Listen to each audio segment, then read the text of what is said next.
Welcome to Simplified UPSC by PPP, where we listen, learn, and grow together.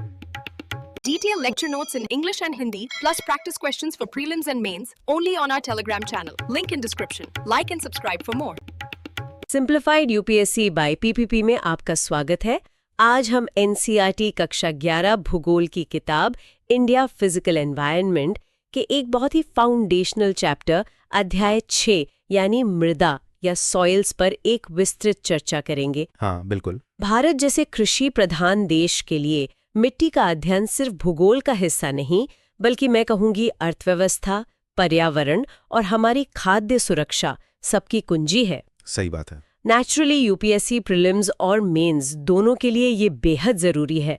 तो आज हम केवल chapter को दोहराएंगे नहीं, बल्कि यूपीएससी के नजरिए से इसके कॉन्सेप्ट्स और फैक्ट्स को समझेंगे। और हाँ, 2013 से 2025 तक के रेलेवेंट पीवाईक्यूज को भी डिस्कशन में इंटीग्रेट करेंगे। बिल्कुल। हमारा फोकस रहेगा ये समझने पर कि मिट्टी आखिर बनती कैसे है, मतलब वो प्रोसेस जिसे पेडोजेनेसिस कहते हैं।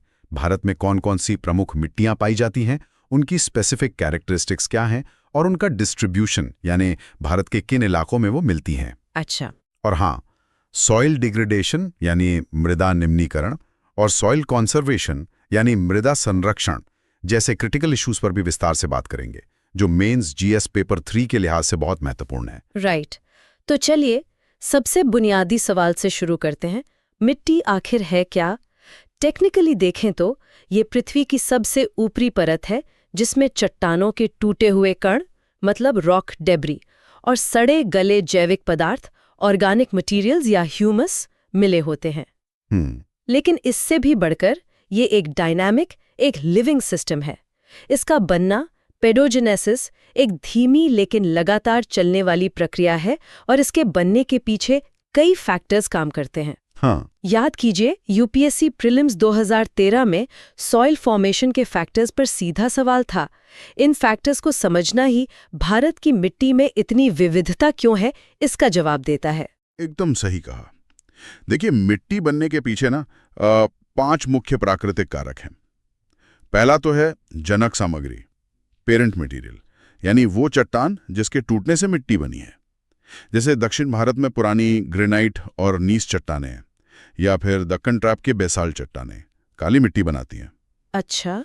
दूसरा है उच्चावच, मतलब रिलीफ या टोपोग्राफी, यानी इलाका पहाड़ी है, मैदानी है या पठारी है, और ढलान कैसी है, ये मिट्टी की मोटाई तय करता है। सही। तीसरा जलवायु, क्लाइमेट, खासकर तापमान और वर्षा, ये वेदरिंग और जैविक क्रियाओं को कंट्रोल करते हैं। चौथा है वनस्पति और अन्य जीव, बायोलॉजिकल एक्टिविटीज, जो ह्यूमस बनाते हैं और मिट्टी में हवा पानी का संचार करते हैं। ओके। और पांचवा है समय, टाइम, जो मिट्टी को मैच्योर होने का वक्त देता है। और देखिए, आजकल इन सब के ऊपर मानवीय गतिविधियां, ह्यूमन एक्टिविटीज भी मिट्टी के गुणधर्म बदल रही हैं। हाँ, ये भी एक बड़ा फैक्टर है। अगर हम मिट्टी की प्रोफाइल देखें, यानी उसकी गहराई में परतें, तो मुख्य रूप से 3 संस्तर होराइजन्स मिलते हैं। होराइजन ए सबसे ऊपर, जिसमें ह्यूमस और खनिज मिले होते हैं। होराइजन बी उसके नीचे, जहां खनिज जमा होते हैं थोड़े, और होराइजन सी सबसे नीचे, जो ढीली जनक सामग्री होती है, मतलब पेरेंट मटेरियल। ये समझना जरूरी है। तो प्रीलिम्स के लिए ये घटक याद रखने हैं: खनिज कण, ह्यूमस, जल, वायु, मृदा संस्तर, ABC होराइजन्स का क्रम और मतलब, और वो 5 कारक: parent material, relief, climate, biology, time. और मेंस के लिए टेकअवे ये है कि भारत की मिट्टी की विविधता इन्हीं कारकों के अलग अलग कॉम्बिनेशंस का नतीजा है। कहीं चट्टान अलग है, कहीं बारिश ज्यादा, कहीं तापमान कम। इसी इंटरेक्शन से अलग अलग मिट्टियां बनती हैं। ये अंडरस्टैंडिंग आपके मेंस आंसर में डेप्थ लाएगी। ठीक है, तो अब भारत की मिट्टियों के वर्गीकरण पर आते हैं। भारत में ना इतनी तरह की मिट्टियां हैं, बहुत ज्यादा डाइवर्सिटी है, तो क्लासिफिकेशन तो करना ही पड़ेगा। पुराने जमाने में तो बस उर्वरा यानी फर्टाइल और ऊसर यानी स्टेराइल कह देते थे। हाँ, वो तो बहुत बेसिक था। आजादी के बाद ICAR ने साइंटिफिक क्लासिफिकेशन किया, जो USDA सॉइल टैक्सोनॉमी पर बेस्ड है। लेकिन यूपीएससी के लिए जो ज्यादा रेलेवेंट है और एनसीईआरटी में दिया गया है, वो है उत्पत्ति, जेनेसिस, रंग, कलर, संयोजन, कॉम्पोजिशन और अवस्थिति, लोकेशन के आधार पर क्लासिफिकेशन। चलो अब देखते हैं कि भारत की प्रमुख मिट्टियां कौन सी है और उनकी खासियत क्या है। हाँ, चलिए देखते हैं। सबसे पहले बात करते हैं जलोढ़ मृदा, एल्यूवियल सॉइल्स की। Okay, alluvial soils. डिस्ट्रीब्यूशन, ये भारत के सबसे बड़े हिस्से, करीब 40% क्षेत्रफल पर फैली हुई हैं, मतलब बहुत बड़ा एरिया है। मुख्य इलाके हैं नॉर्दर्न प्लेन्स, पंजाब से असम तक, नदी घाटियां और पूर्वी तट के डेल्टा, महानदी, गोदावरी, कृष्णा, कावेरी के डेल्टा। एक संकरा गलियारा राजस्थान और गुजरात तक भी जाता है। मतलब जहां नदियां हैं वहां ये मिलेगी। बिल्कुल। फॉर्मेशन, ये नदियों द्वारा बहाकर लाए गए सेडिमेंट्स के जमाव से बनती हैं, इसीलिए डेपोजिशनल सॉइल्स हैं। अच्छा। कैरेक्टरिस्टिक्स, इनका टेक्सचर रेतीली दोमट, सैंडी लोम से चिकनी मिट्टी, क्ले तक हो सकता है, मतलब काफी वेरिएशन है।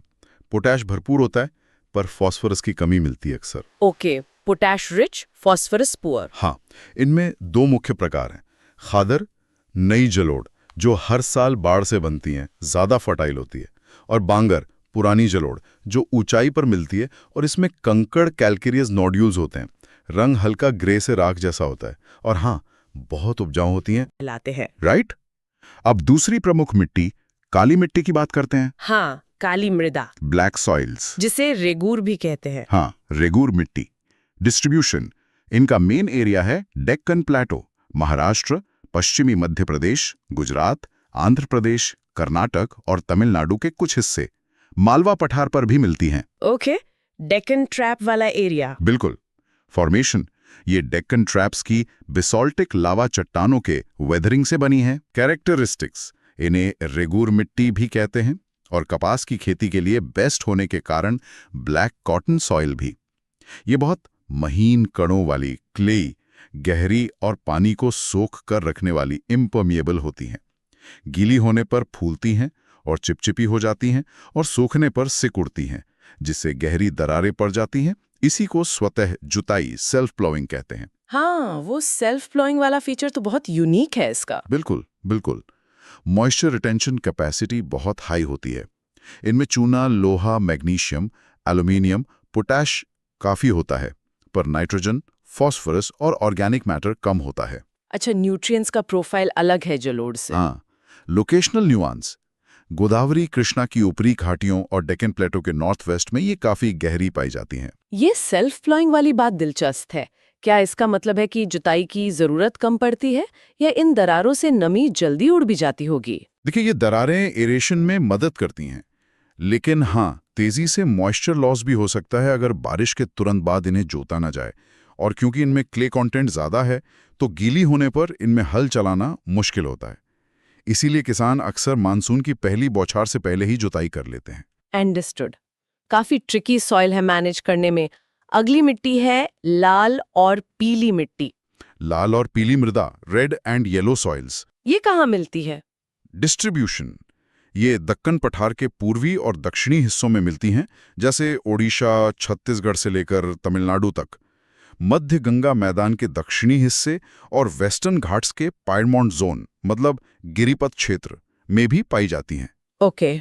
फॉर्मेशन, ये कम बारिश वाले इलाकों में पुरानी रवेदार आग्नेय चट्टानों, क्रिस्टलाइन इग्नियस रॉक्स, मतलब पुरानी दानेवार चट्टानें जो मैग्मा से बनी थी, उनके वेदरिंग से बनती हैं। अच्छा। कैरेक्टरिस्टिक्स, इनका लाल रंग इन चट्टानों में मौजूद लोहे के डिफ्यूजन के कारण होता है। आयरन की वजह से।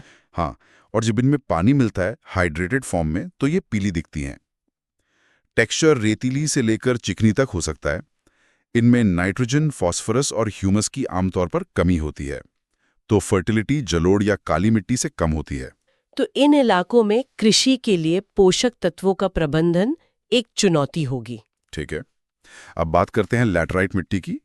इसका नाम ही अनोखा है, लैटेराइट मृदा। Laterite soils. हाँ, लेटर का मतलब लैटिन में ईंट होता है, और ये मिट्टी सूखने पर ईंट जैसी सख्त हो जाती है। अच्छा, इसीलिए ये नाम। हाँ।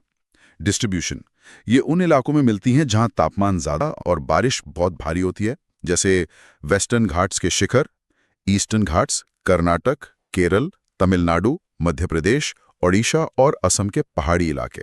High temperature, high rainfall zones. हाँ, फॉर्मेशन, ये इंटेंस लीचिंग मतलब तीव्र निक्षालन का नतीजा है। भारी बारिश मिट्टी के उपजाऊ तत्व जैसे चूना और सिलिका को बहा ले जाती है और पीछे बच जाते हैं आयरन और एल्यूमिनियम के ऑक्साइड्स। तो हैवी रेनफॉल यहाँ ब्लेसिंग नहीं बल्कि लीचिंग का कारण बन रहा है। इंटरेस्टिंग। बिल्कुल। कैरेक्टरिस्टिक्स, इनमें ऑर्गेनिक मैटर, नाइट्रोजन, फॉस्फेट और कैल्शियम की भारी कमी होती है, लेकिन आयरन ऑक्साइड और पोटैश ज्यादा होता है, इसलिए ज्यादा उपजाऊ नहीं होती। फिर खेती कैसे होती है? खाद डालकर इन्हें खेती लायक बनाया जा सकता है। तमिलनाडु, आंध्र प्रदेश और केरल में ये काजू, कैशू नट्स की खेती के लिए बहुत अच्छी मानी जाती हैं। और हाँ, ईंट बनाने में इनका इस्तेमाल होता है, जैसा नाम से ही पता चलता है। कैशू नट्स के लिए इम्पोर्टेंट है ये। चलो अब देखते हैं शुष्क इलाकों की मिट्टी, एरिड सॉइल्स। शुष्क मृदा, एरिड सॉइल्स, जाहिर है राजस्थान में होगी। मेनली पश्चिमी राजस्थान। बिल्कुल। फॉर्मेशन सीधी सी बात है, शुष्क जलवायु, हाई टेम्परेचर, तेज इवापोरेशन।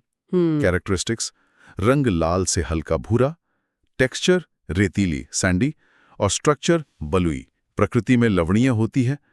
कुछ जगहों पर नमक इतना ज्यादा होता है कि पानी इवेपोरेट करके नमक बनाया जा सकता है। ओह। इनमें नमी और ह्यूमस बहुत कम होता है, नाइट्रोजन कम होता है, फॉस्फेट ठीक ठाक मिल जाता है। नीचे की परतों में कैल्शियम कार्बोनेट की मात्रा बढ़ जाती है, जिससे कंकड़ की परतें बन जाती हैं। ये परतें पानी को नीचे रिसने, इनफिल्ट्रेट करने से रोकती हैं। यानी पानी की कमी और लवणता यहाँ की मुख्य समस्याएं हैं। लवणता की बात आई है तो लवणीय मिट्टी, सलाइन सॉइल्स को भी समझ लेते हैं। ये एरिड से अलग कैसे हैं? लवणीय मृदा, सलाइन सॉइल्स, इन्हें ऊसर मिट्टी भी कहते हैं। देखिए, एरिड सॉइल्स तो बनती ही शुष्क क्लाइमेट में है।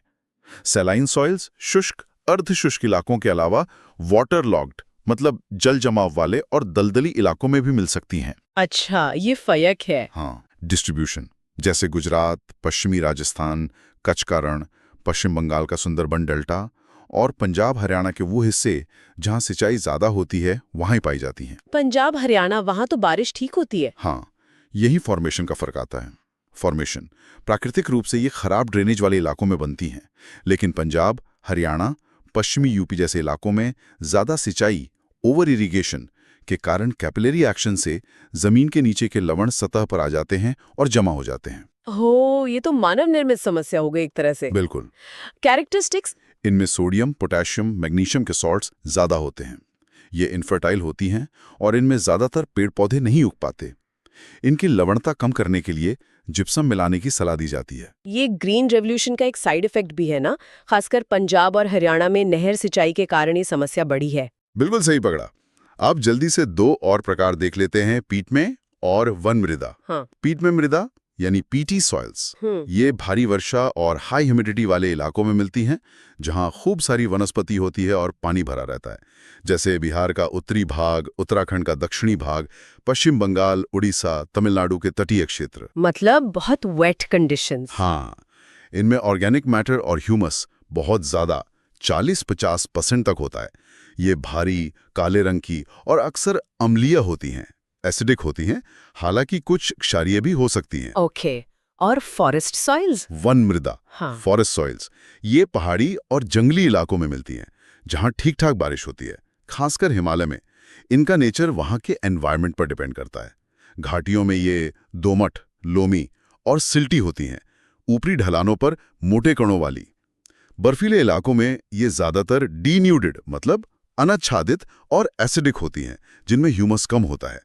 लेकिन निचली घाटियों और रिवर टेरेसेस पर ये फर्टाइल हो सकती हैं। ठीक है, तो ये हो गया भारत की प्रमुख मिट्टियों का एक ओवरव्यू।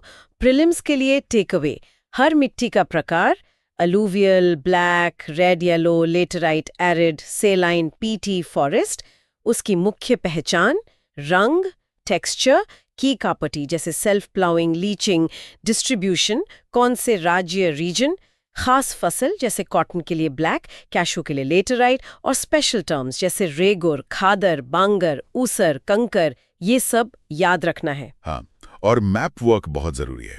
कौन सी मिट्टी कहाँ है, इसका विजुअल आइडिया होना चाहिए। मेंस के लिए टेक अवे: भारत में मिट्टी का डिस्ट्रीब्यूशन कैसे रीजनल एग्रीकल्चरल पैटर्न्स और रिसोर्स बेस को तय करता है। विभिन्न मिट्टी प्रकारों की समस्याएं जैसे रेड सॉइल की लो फर्टिलिटी, सेलाइन सॉइल की इनफर्टिलिटी और उनकी क्षमताएं जैसे अलुवियल की हाई प्रोडक्टिविटी, ब्लैक सॉइल की वाटर रिटेंशन। ये लिंकेज समझना जरूरी है। एनालिसिस में ये पॉइंट्स आने चाहिए। लेकिन ये संसाधन खतरे में भी है। सॉइल डेग्रेडेशन और सॉइल इरोजन आज भारत की बड़ी पर्यावरणीय चुनौतियां हैं। डेग्रेडेशन मतलब मिट्टी की क्वालिटी गिरना, फर्टिलिटी कम होना, न्यूट्रिएंट्स खत्म होना। इरोजन मतलब मिट्टी की ऊपरी परत का बह जाना या उड़ जाना। आमतौर पर मिट्टी बनने और कटने में एक बैलेंस होता है, पर इंसान की गतिविधियों और कुछ प्राकृतिक कारणों से ये बैलेंस बिगड़ गया है। मेन GS3 के पर्सपेक्टिव से इसके कारण, परिणाम और समाधान जानना क्रिटिकल है। सही कहा। इरोजन के मुख्य एजेंट्स हैं हवा, विंड, जो रेगिस्तानी और अर्ध रेगिस्तानी इलाकों में मिट्टी उड़ा ले जाती है, और पानी, वाटर, जो भारी बारिश और तेज ढलान वाले इलाकों में मिट्टी बहा ले जाता है। वाटर इरोजन ज्यादा कॉमन है शायद। भारत के ज्यादातर हिस्सों में इसके दो मुख्य रूप हैं। परत अपरदन, शीट इरोजन, जिसमें पूरी सतह से पतली परत बह जाती है, जो अक्सर पता भी नहीं चलता लेकिन बहुत नुकसानदायक होती है। और दूसरा अवनालिका अपरदन, गली इरोजन, जिसमें पानी गहरी नालियां बना देता है। चंबल घाटी के बीहड़, रवीन्स ऑफ चंबल, इसका सबसे बदनाम उदाहरण है, जो खेती योग्य भूमि को बर्बाद कर देते हैं। हाँ, वो तो बहुत बड़ा इलाका प्रभावित है। बिल्कुल।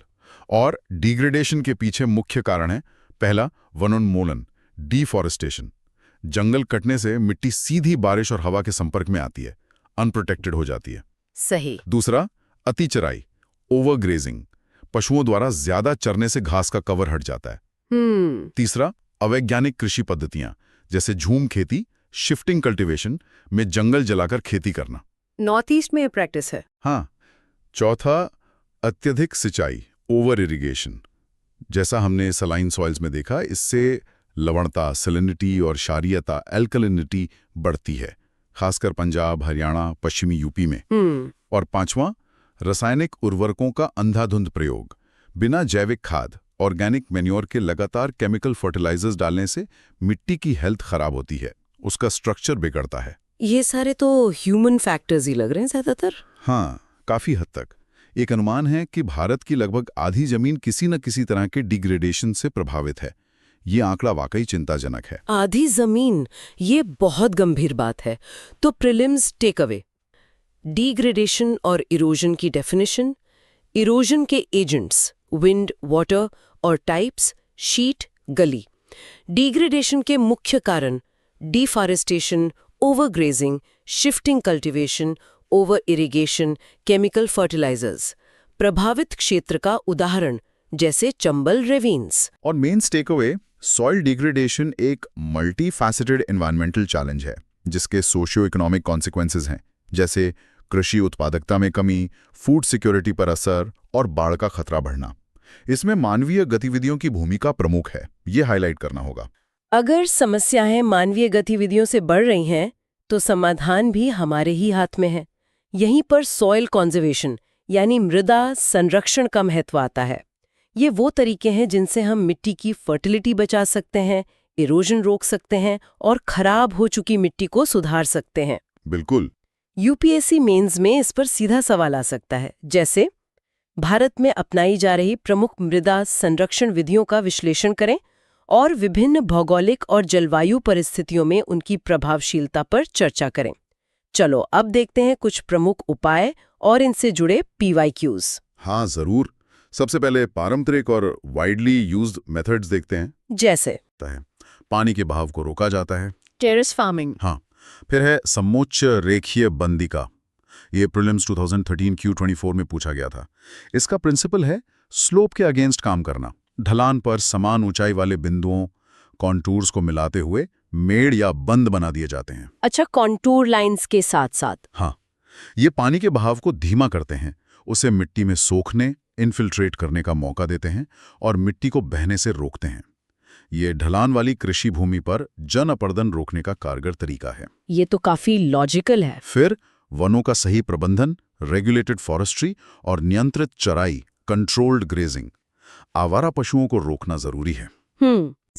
बिल्कुल। गली इरोजन रोकने के लिए रोक बांध, चेक डैम्स बनाना, नालियों में नालियों को भरना, गली प्लगिंग, वेधीकरण, टेरेसिंग और कटाव रोकने वाली घास या पेड़ लगाना। मतलब गली को फैलने से रोकना। हाँ, शुष्क और अर्धशुष्क क्षेत्रों में हवा से होने वाले कटाव को रोकने के लिए रक्षक मेखला यानी खेतों के किनारे पेड़ों की कतारें लगाना, एग्रो फॉरेस्ट्री कृषि के साथ पेड़ लगाना और चारागाह विकास पास्चर डेवलपमेंट भी महत्वपूर्ण है। शेल्टर बेल्ट्स तो राजस्थान में काफी देखने को मिलते हैं। हाँ, और जोधपुर स्थित CAZRI central arid zone research institute इस क्षेत्र में सैंड ड्यून स्टेबलाइजेशन का महत्वपूर्ण काम कर रहा है। CAZRI, ये नाम याद रखना होगा। जरूर।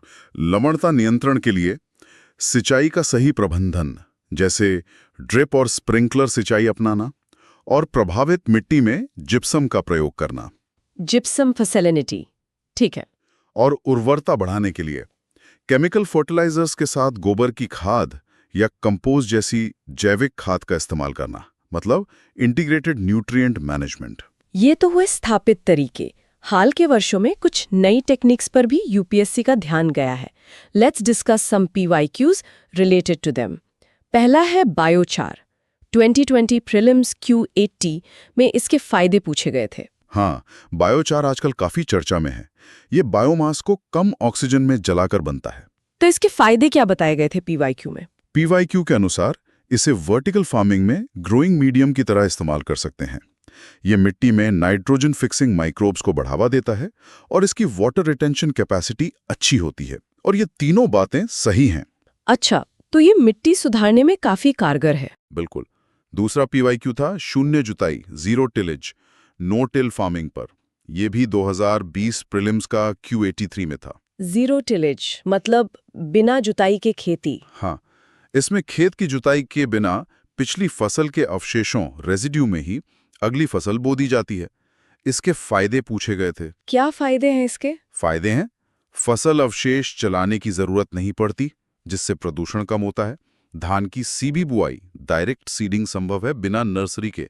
और सबसे महत्वपूर्ण, ये मिट्टी में कार्बन जमा करने, कार्बन सिक्वेस्ट्रेशन में मदद करता है। ये तीनों कथन सही थे उस प्रश्न में। वाओ, ये तो क्लाइमेट चेंज मिटिगेशन में भी हेल्पफुल है। डेफिनेटली। तीसरा PYQ देखते हैं, फर्टिगेशन। ये 2020 प्रीलिम्स का Q91 का सवाल था। Fertigation, fertiliser plus irrigation. Exactly. इसमें सिंचाई के पानी के साथ ही घुलनशील उर्वरक, सॉल्युबल फर्टिलाइजर्स दिए जाते हैं, ज्यादातर ड्रिप सिंचाई के माध्यम से। इसके फायदे पूछे गए थे।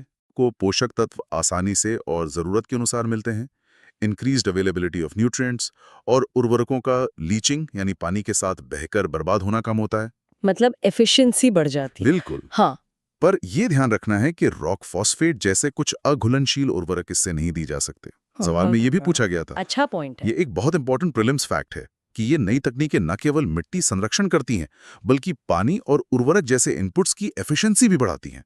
जीरो टिलेज से डीजल और लेबर की बचत होती है। फर्टिगेशन से पानी और फर्टिलाइजर दोनों बचते हैं। रिसोर्स यूज एफिशिएंसी बढ़ती है। एग्जैक्टली। तो अगर मेंस में सवाल आता है सॉइल कंजर्वेशन स्ट्रेटजीज पर, तो हमारा जवाब मल्टी डिमेंशनल होना चाहिए। भारत में सॉइल कंजर्वेशन के लिए एक इंटीग्रेटेड अप्रोच चाहिए जो एरिया स्पेसिफिक हो। हमें कॉन्टूर बंडिंग जैसे पारंपरिक ज्ञान और जीरो टिलेज बायोचार जैसी मॉडर्न टेक्नोलॉजी दोनों को अपनाना होगा। सही बात है। सरकारी नीतियां जैसे सॉइल हेल्थ कार्ड स्कीम और किसानों की भागीदारी, कम्युनिटी पार्टिसिपेशन क्रूशल है। सिर्फ टॉप डाउन अप्रोच काम नहीं करेगा। बिल्कुल सहमत। प्रीलिम्स टेकअवे, संरक्षण विधियां, contour bunding, terrace farming, shelter belts, agro forestry, check dams, cover cropping, crop rotation. संस्था CAZRI, modern techniques, biochar, zero tillage, fertigation और उनके specific benefits as asked in PYQs। Gypsum का उपयोग सैलिनिटी कंट्रोल के लिए। Mains takeaway soil conservation strategies को भारत की diverse agro climatic zones के अनुसार टेलर करने की जरूरत है। इफेक्टिवनेस के साथ चैलेंजेस पर भी बात करनी होगी, जैसे अवेयरनेस की कमी, कॉस्ट, छोटे खेत होना। Integrated approach, technical, social, policy और कम्युनिटी पार्टिसिपेशन की भूमिका पर जोर देना होगा। सॉइल हेल्थ कार्ड जैसी योजनाओं का महत्व बताना होगा कि वो कैसे रैशनल यूज ऑफ फर्टिलाइजर्स में मदद कर सकती हैं। एकदम सही एनालिसिस। तो आज हमने भारत की मिट्टियों की अद्भुत विविधता को समझा, उनके बनने की कहानी से लेकर उनके गुणों और वितरण तक। हमने मृदा निम्नीकरण और अपर्दन की गंभीर चुनौती और उसके पीछे के कारणों को भी गहराई से जाना। और सबसे महत्वपूर्ण, हमने सॉइल कंजर्वेशन के पारंपरिक और आधुनिक उपायों पर चर्चा की, जैसे contour bunding, terrace farming, biochar, zero tillage, fertigation, और देखा कि कैसे ये कॉन्सेप्ट्स यूपीएससी, प्रीलिम्स और मेंस के सवालों से सीधे जुड़े हैं। पीवाईक्यूज ने हमें फोकस करने में मदद की। बिल्कुल। अंत में एक सवाल सबके सोचने के लिए, भारत की बढ़ती आबादी, भोजन की बढ़ती मांग और क्लाइमेट चेंज के बढ़ते खतरों के बीच हम अपनी मिट्टी की सेहत को लंबे समय तक कैसे सुरक्षित रख सकते हैं, ना सिर्फ खेती के लिए बल्कि पूरे इकोलॉजिकल बैलेंस के लिए। ये बहुत जरूरी सवाल है भविष्य के लिए। हम सभी श्रोताओं को इनकरेज करते हैं कि वे अपने इलाके में चल रही सॉइल कंजर्वेशन प्रोजेक्ट्स या सॉइल हेल्थ कार्ड स्कीम के बारे में और जानें, देखें कि जमीनी हकीकत क्या है। अगली बार फिर मिलेंगे एक नई विषय के गहन विश्लेषण के साथ सिंप्लीफाइड यूपीएससी बाय पीपीपी पर। नमस्कार। नमस्कार। Thanks for watching. Follow us on Telegram and Instagram. Don't forget to like, share, and subscribe.